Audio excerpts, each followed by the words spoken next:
Om Namo Bhagavate Vasudevaya.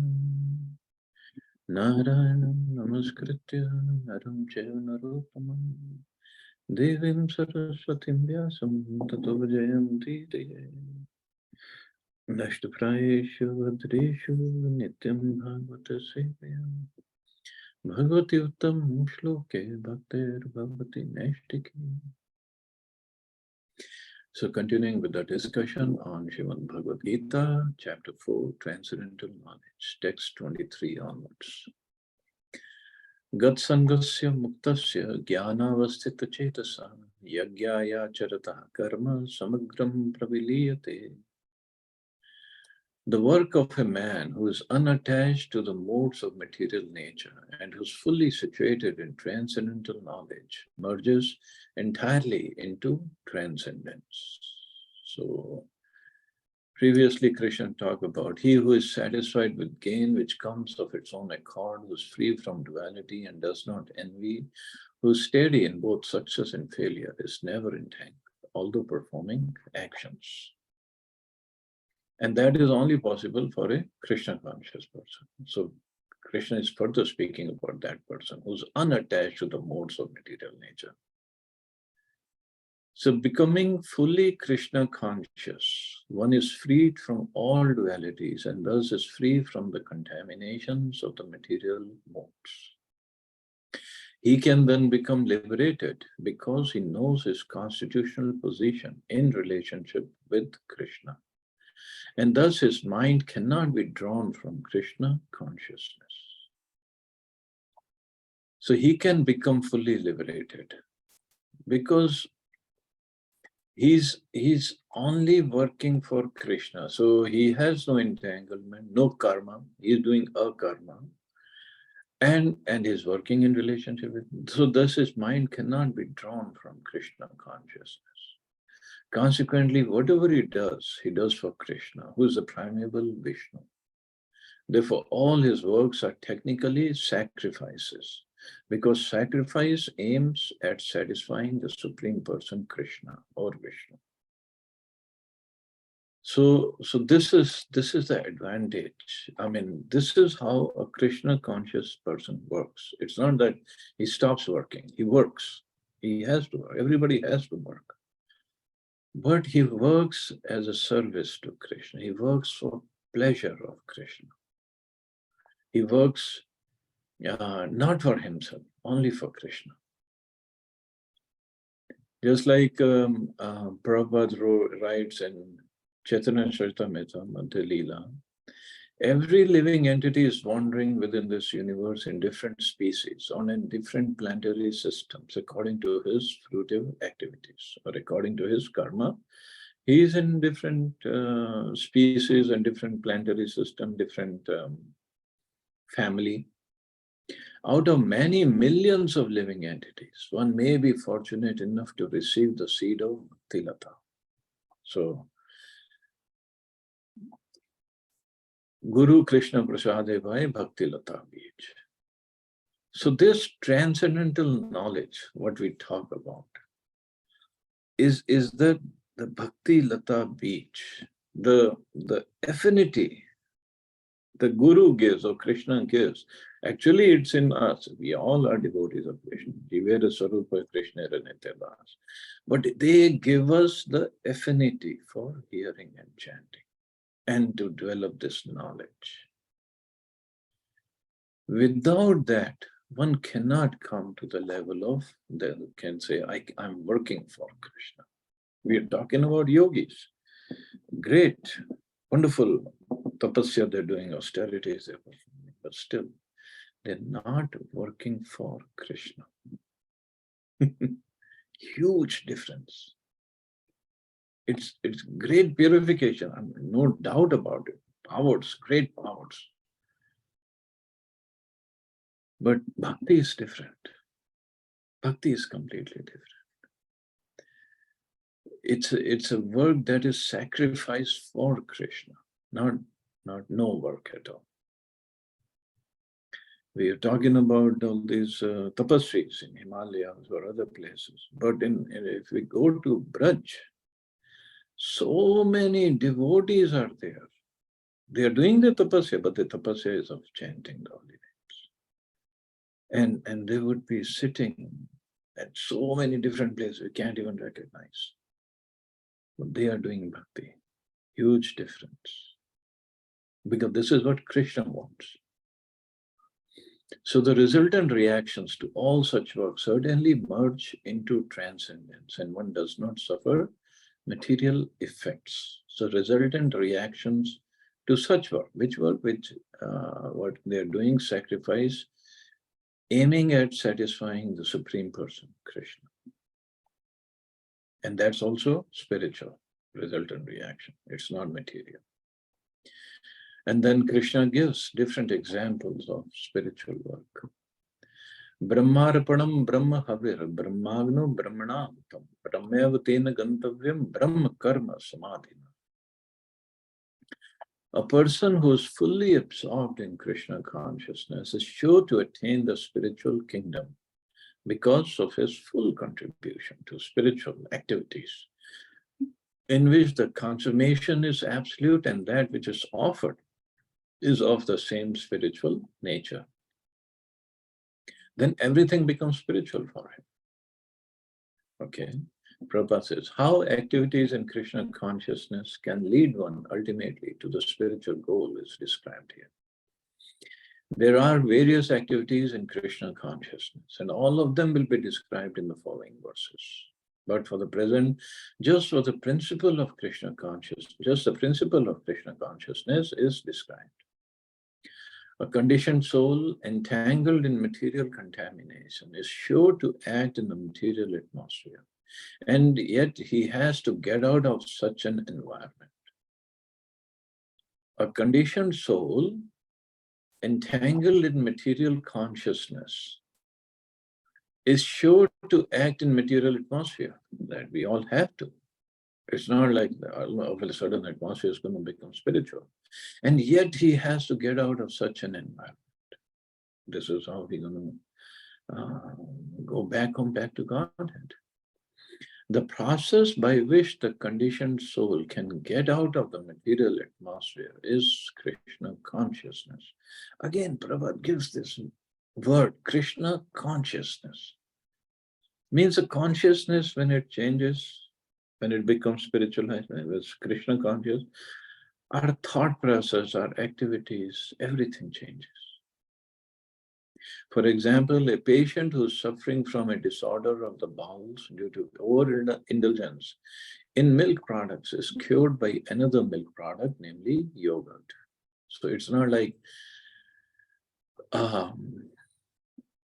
he has to get something spiritual to get rid of this disorder of the bowels.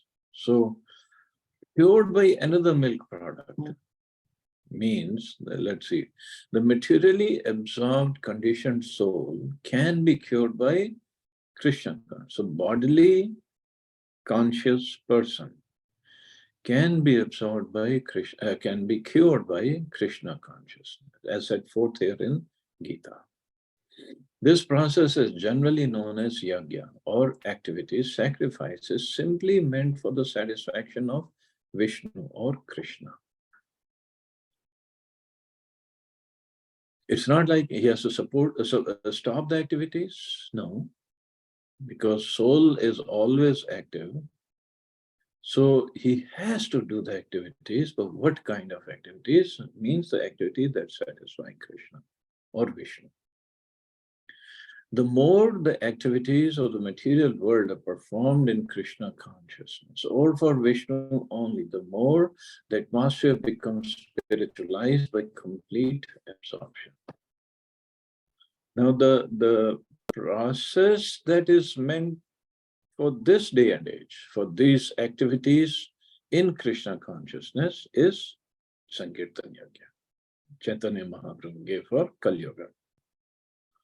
In Satyuga, it was meditation. People go for 60,000 years of meditation. They could do that easily. In Treta Yuga, it was big yajnas.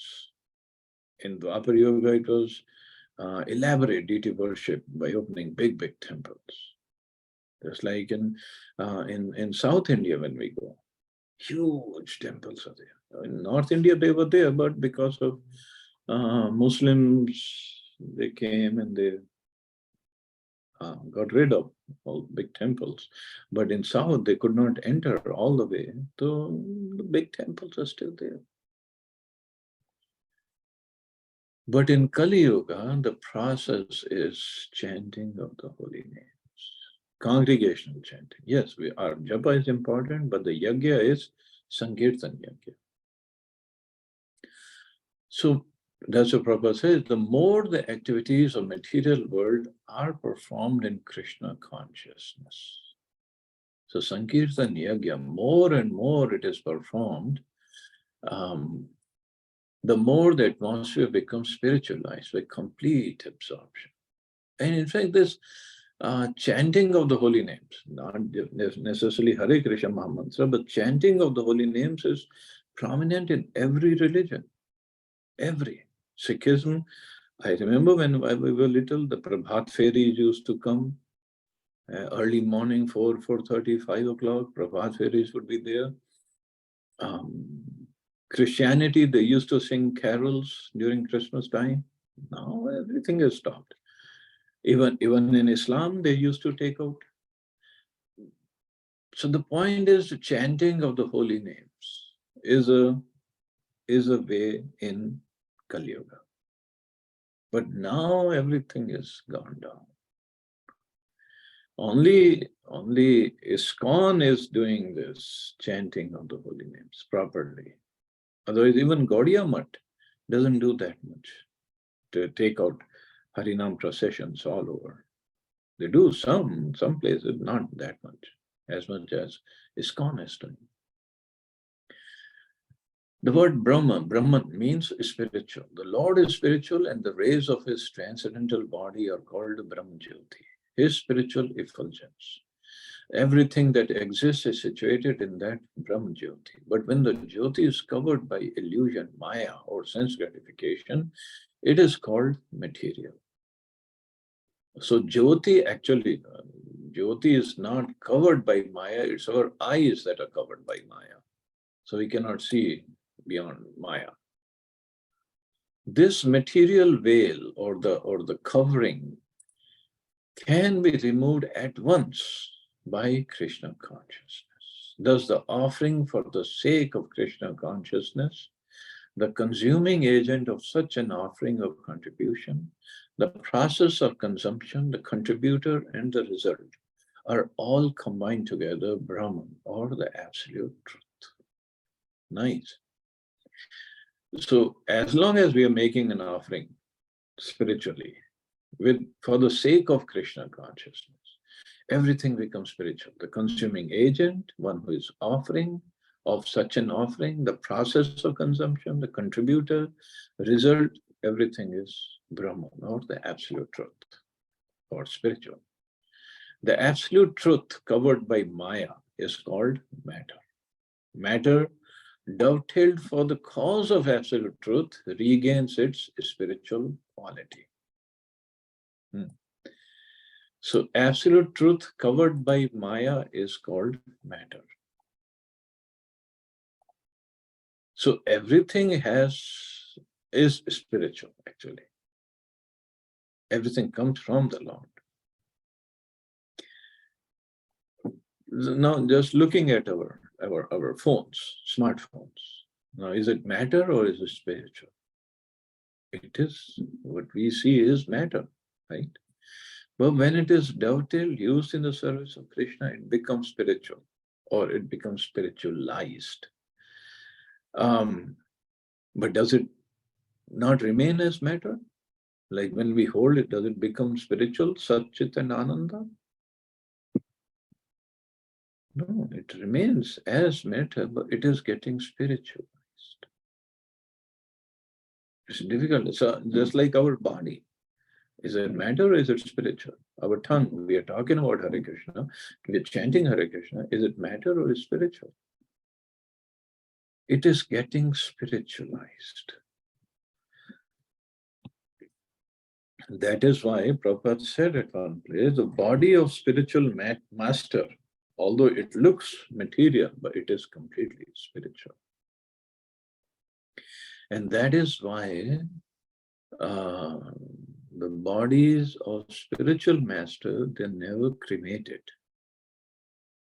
Our bodies are cremated because we have attachment to this material body. This is all matter. Their bodies are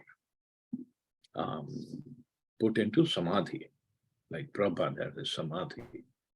Not just Prabhupada has a samadhi, the garlands that were offered to Prabhupada when he left his body,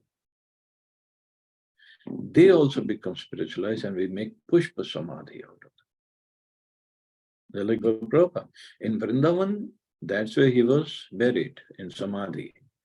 But the garlands that were offered to him at that time, they took out the garlands, and the pushpa samadhi is created in Mayapur. They are also spiritual.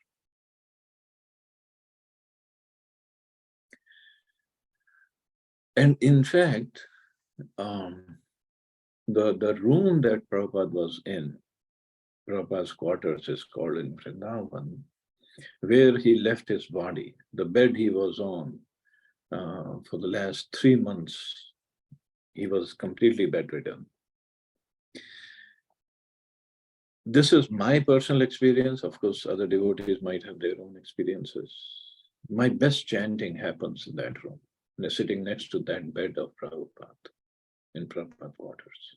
That is the place for my best chanting. That's the energy of Prabhupada.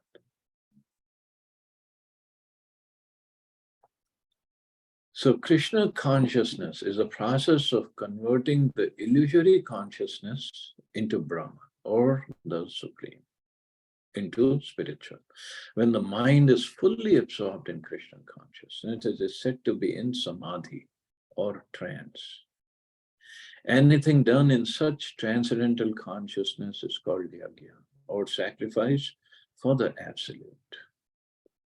In that condition of spiritual consciousness, the contributor, the contribution, the consumption, the performer or leader of the performance, and the result or ultimate gain, everything becomes one in the absolute, the Supreme Brahman.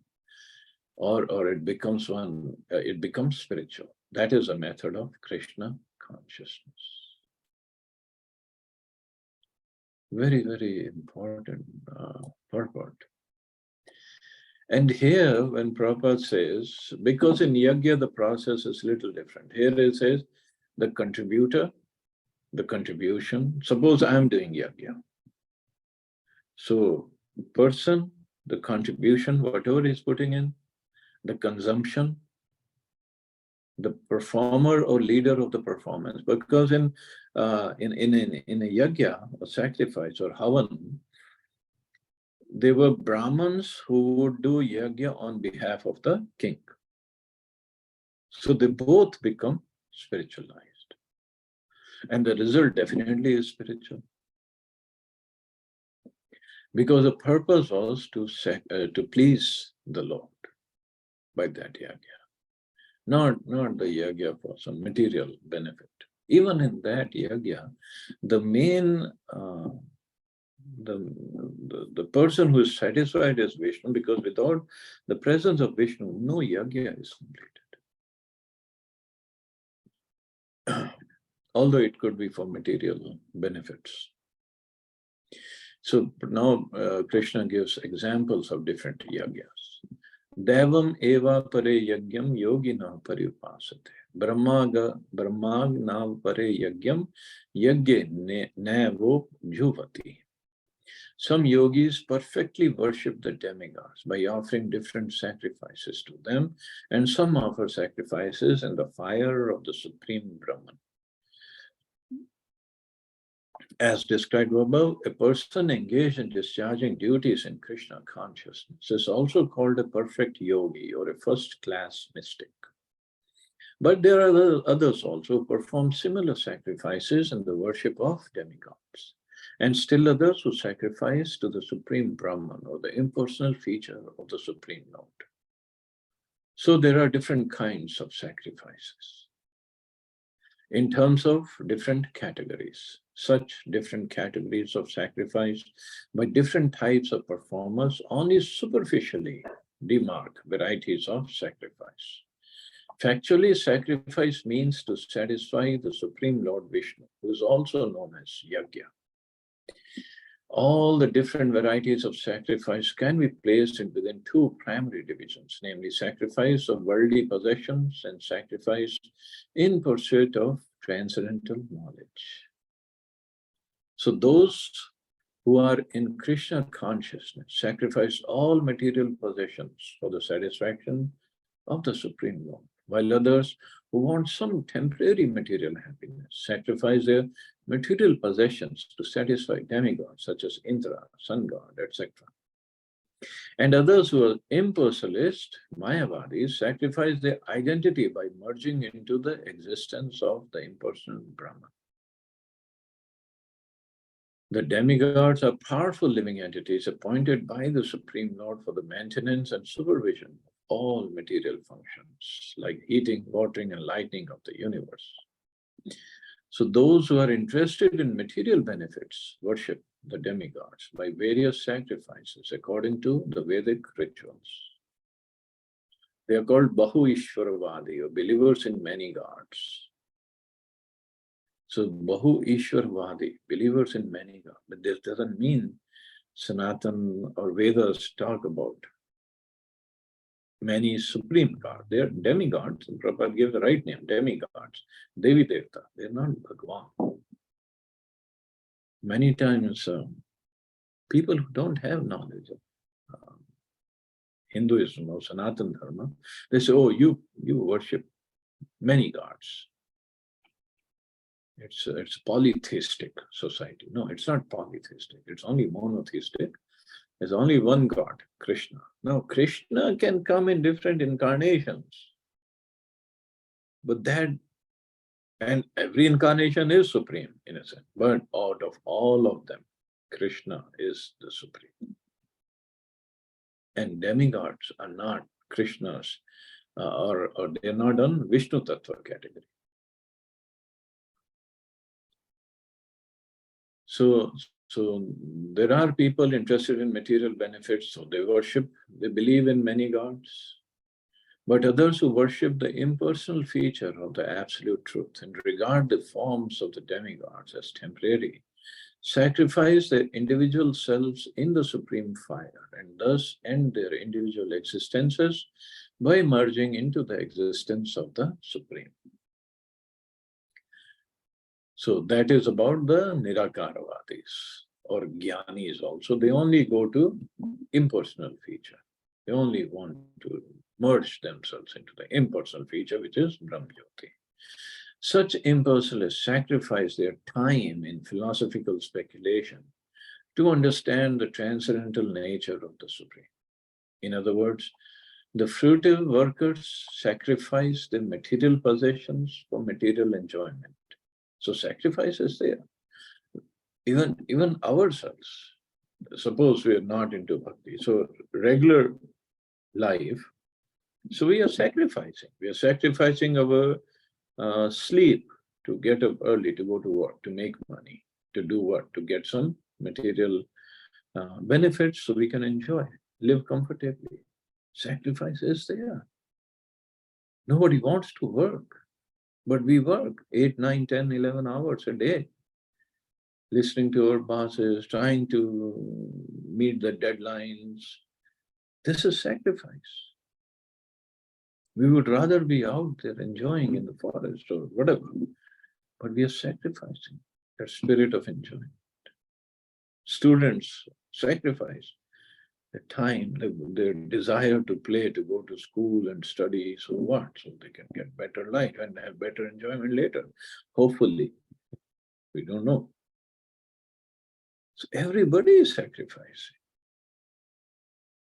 But now we have to see what we are sacrificing for. So fruitive workers sacrifice their material possessions for material enjoyment, whereas the impersonalist sacrifices his material designations, with a view to merging into the existence of the Supreme. So impersonalists, they study, they read so much of Gyan, and ultimately what? Everything is zero or formless, and we merge into that. Nirakar. For the impersonalists, the fire altar of sacrifice is the supreme Brahman, and the offering of is a self being consumed by the fire of Brahman. But the Krishna conscious person, like Arjun, however, sacrifices everything for the satisfaction of Krishna.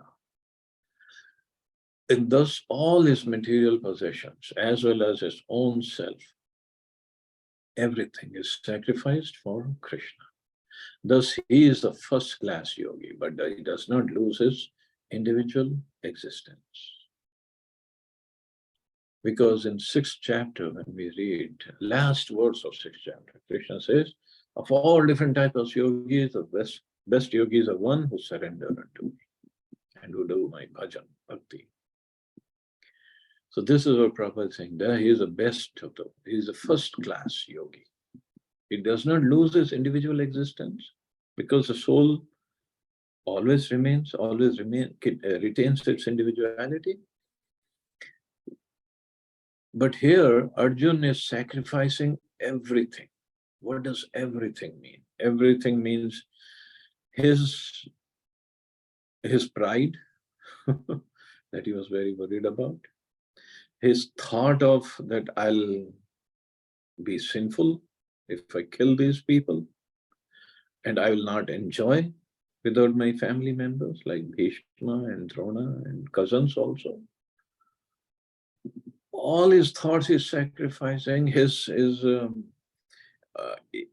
he is thinking this is sinful, he's sacrificing his power of fighting for the service of, or for the satisfaction of Krishna. Basically, everything he has, if he doesn't have faith in Krishna, is online. And later, when Krishna explains everything, then he understands. When one sacrifices anything for Krishna, he's not a loser. Anything for the pleasure of Krishna is never a loser. Never. But that faith has to be there. Just like the materialist, we have faith as a materialist that if I work hard, I'll make money and I'll enjoy. We have faith. Whether I'll be able to enjoy if I have proper health or if I have age, long life enough for my enjoyment, or if I'm not just going to die while working, we don't know. But we just have faith. And we can get fired from work, we can lose jobs, but we have faith that I'll keep up working, I'll enjoy. Nothing is permanent in this material world, in material calculations, but we just have faith because this is how we are brought up. But on the other hand, Krishna has said in 2nd chapter, anybody who makes a little progress on this path of yoga, it's never lost. But in material terms, even though we make billions of dollars, nothing will go with us. It will be lost in this lifetime. Maybe 10 years later, 20, 30, 40 years later, it will be gone. Money will remain, but we will not be the possessor of that.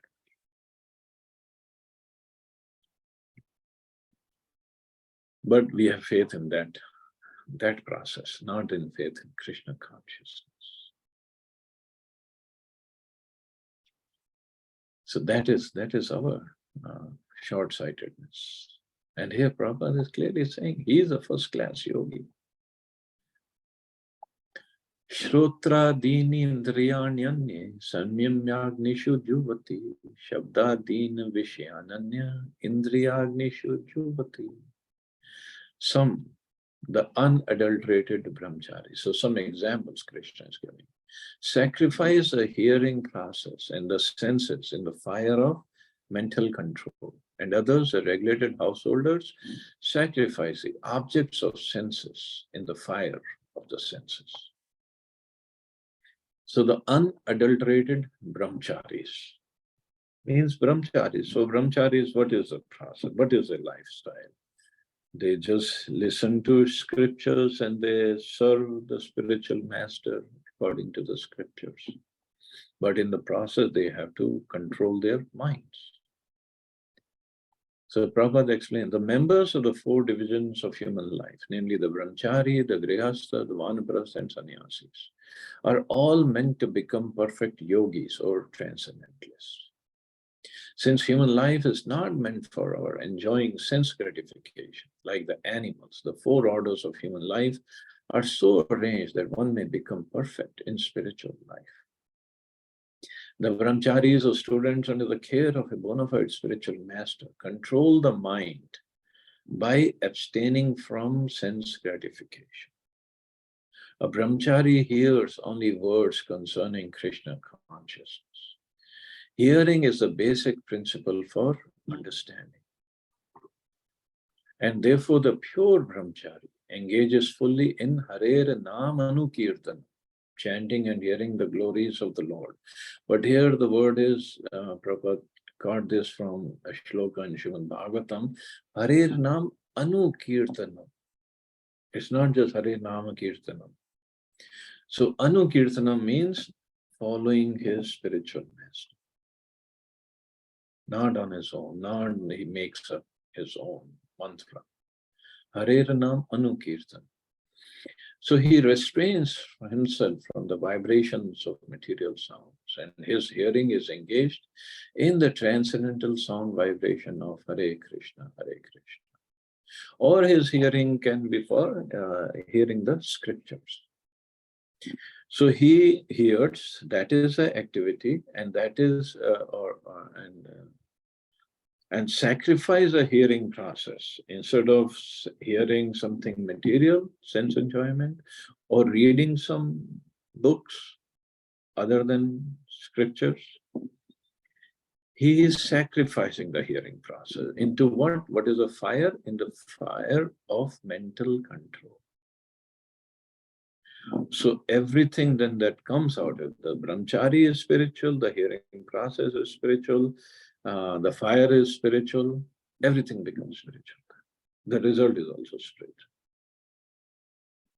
Because we have only understanding of sacrifices when we do this yagya, Om Swaha, and put some ahuti in that. So in that way, Krishna is explaining this. And so for householders. So similarly, the householders who have some license for sense gratification, perform such acts with great restraint. So for householders, he sacrifices the objects of the senses in the fire of the senses. So he has some license for sense gratification, performs such acts with great restraint. Sex life, intoxication, and meat eating are general tendencies of human society.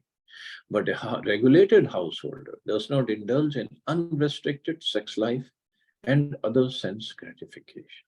So he is sacrificing his desire into the fire of sense control. And to do what? To come out spiritually strong. Marriage on the principles of religious life is therefore current in all civilized human society, because that is the way for restricted sex life. But now, everywhere there's so-called restriction, or the civilized way is just going away. Live-in relationships are in fashion, even in India. There's so many, in the name of modernization of society or liberalization. And end result is horrible. People don't understand this. End result is horrible. And not even live in relation. Even in schools, the sex life is rampant these days. Even in India.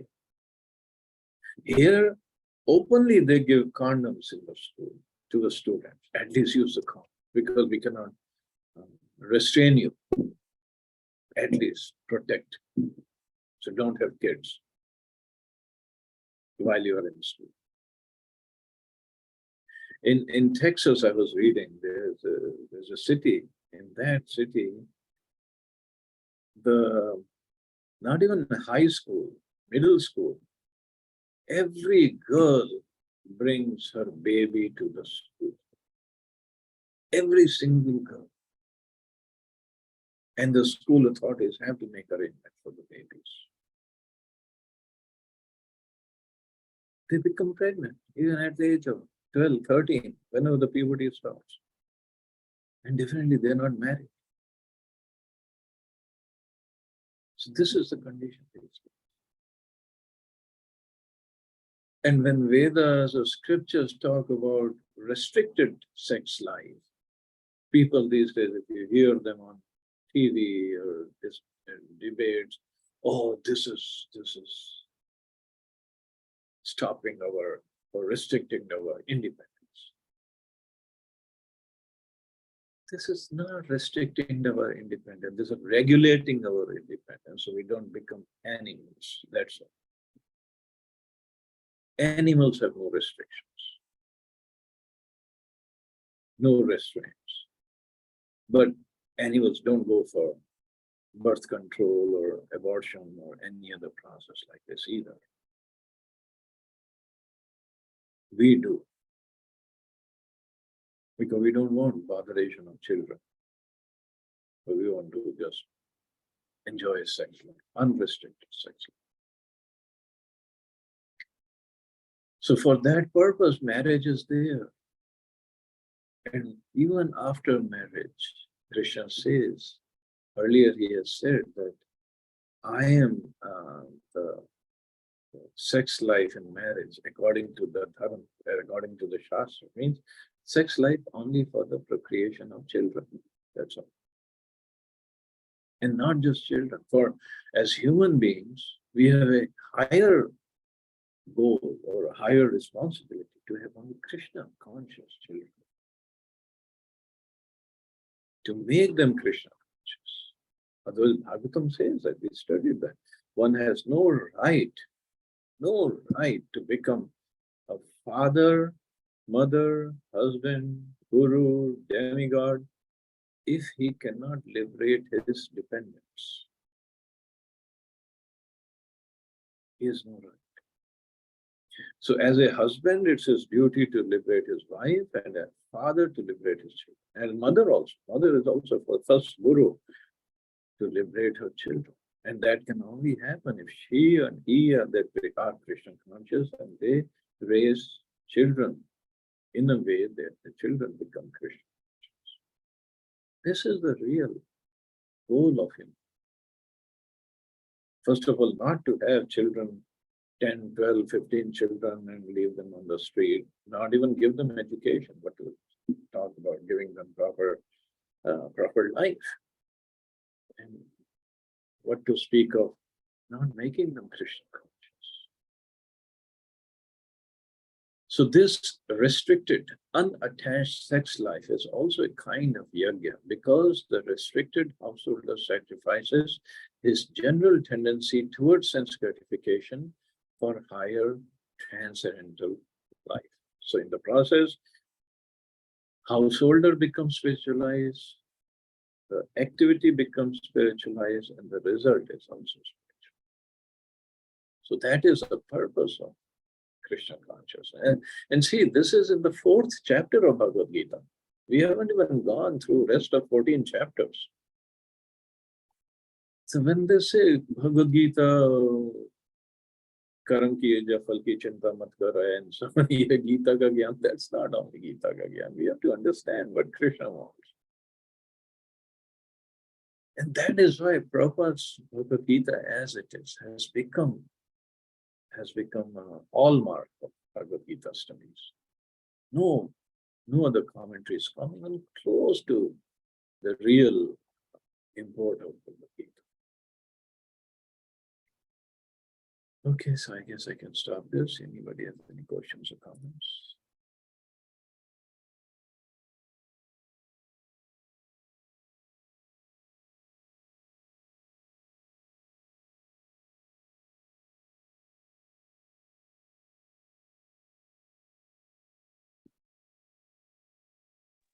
Nice class, Prabhuji. Thank you, Guruji. Wonderful messages again. Yeah. Going to temple? Yes, Prabhuji. I want to spend time there today. Yeah, I saw you in the cab. So, Yeah, I was at home. Yeah, yesterday. Oh, sorry, when I started a class. But today I had a plan to go there. I'll come in the evening, that's having okay. some round. Good. Yeah. Good. Enjoy. Yeah. Good. Chalo, thank you, thank you, Mata. Hare Krishna. Okay, Hare Jai Srila Krishna. Thank you, Prabhupada. Hare Prabhuji. Krishna. Jai Hare Srila Krishna. Prabhupada. Thank you.